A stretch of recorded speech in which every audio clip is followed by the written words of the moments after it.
Now, I'm very aware that the previous phone show was a Samsung S20 flagship review, and here's another. So I'm not calling this a review per se. I don't want to repeat myself and bore you, but I do want to deliver my impressions of the quote ultimate phone from Samsung, and thanks to Tim Evans for making it happen. Design-wise, there's a lot in common with the S20 standard and S20 Plus, but it's bigger and heavier here, 222 grams compared to 163 grams for the S20 from phone show 389. It's also 1.5 centimeters taller. This gives room for a 6.9 inch, repeat 6.9 inch diagonal AMOLED display, which is gorgeous as always from Samsung. It also gives room inside for genuine innovations on the camera front. Now, you remember the original Nokia PureView phones, the 808 from 2012 and Lumia 1020 from 2013? They had, years before their time, giant 40 megapixel sensors which were oversampled down to 5 megapixels, with the result that every pixel was an average of the underlying sensor data in an intelligent way, and digital noise could be all but eliminated, hence PureView. The Samsung S20 Ultra does something similar, with a 108 megapixel 1/1.3 inch sensor that's only a little smaller than the Nokia 808s. This isn't oversampled in the clever way that Nokia patented, but is pixel binned, a less sophisticated way of combining sensor pixels, in this case turning each square group of 9 pixels into an averaged single pixel, so you end up with photos that are a standard 12 megapixels. Non-binning, anyone? And the tech now exists to optically stabilize a f/1.8 lens set with a sensor of this size, whereas that old 808 needed a tripod when light got low. So, ultra pure photos, right? Yeah, see the example results here. I was very impressed. Though, as with the 808, get too close to the subject and the shallow depth of field of the lens and aperture combination mean that parts of your image might be out of focus. Not a problem, it's just physics. But worth noting anyway. Certainly no need for fake bokeh.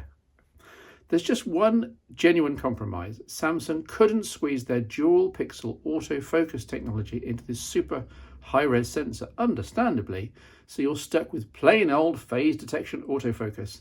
It's slow, as in 2015 slow, so you just have to have patience. The other thing that the old Nokias could do with those high-res sensors was zooming, essentially smart cropping into the sensors to deliver a true lossless 2.5 times zoom at 5 megapixel output in 2012, remember? And the same is true here, with the 108 megapixel main camera delivering a true lossless zoom up to about 4 times with 12 megapixel output. So in a very real sense, this is a spiritual successor to the 808 and Lumia 1020, I contend. Even better, there's the headline-grabbing space zoom system with a prism-reflected telephoto camera system capable of a true 4 times optical zoom, which then gets incremented to 5 times lossless by smart cropping into the 48 megapixel sensor. Samsung quotes 10 times hybrid zoom, pulling in some data from the main sensor, it is suspected, but also using Samsung's usual good digital zoom algorithms to get to the 10 times figure. Beyond 10 times, we're talking more software tricks, of course, with algorithms interpolating detail that's not able to be captured physically, but you do get the benefits of exposure compensation, the right exposure for those ultra-zoomed shots. I was happy with my 10 times test photos. Itself very impressive from a phone camera and way cleaner than those from my P30 Pro, but take claims of 30 times zoom and that labelled 100 times space zoom with a huge pinch of salt. The images aren't always up to much. The further you go, the more artifacts you see. There's no more actual detail at all. Of course there isn't. Plus the same 12 megapixel ultra-wide camera from the standard S20. All in all, despite the use of software tricks, I approve of the S20 Ultra as a camera phone. If you're going to go down this route, you might as well go all the way, as here, unlike the fake telephoto tricks of the S20 from phone show 389. Now, if Samsung were to put this imaging system in a smaller phone, as Apple did with their flagship cameras in the 11 series, the 11 Pro shooting this, then I'd be all over the S20 Ultra. For a fan of the old PureView system, this takes the concept and adds many bells and whistles. Maybe this is where Nokia would have ended up if they'd carried on in their old form. Video capture is up to 8K, except that unlike the compromised S20, this can be done on the main sensor here, so quality is higher, albeit still limited to 24 frames per second.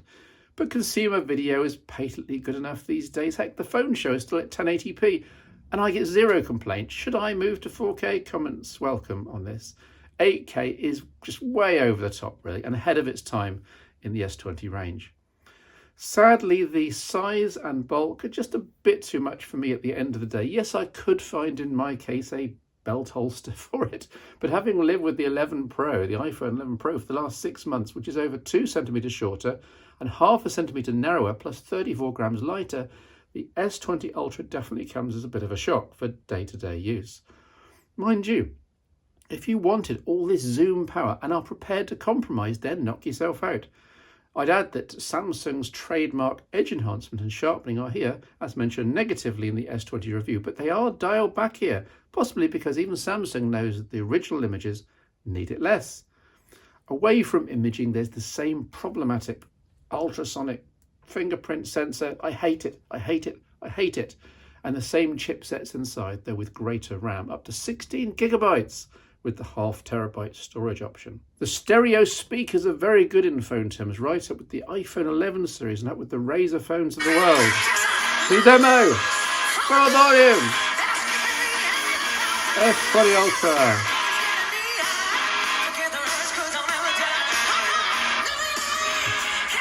That's the classic rock show performing Back in Black, of course. Nice one, Samsung. I guess the extra size means room for beefier speakers.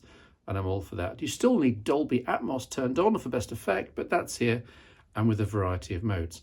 A large 5,000 mAh battery, you'll need it with the optional 120Hz screen refresh and those power-hungry cameras, completes an ambitious package that actually works very well on the whole.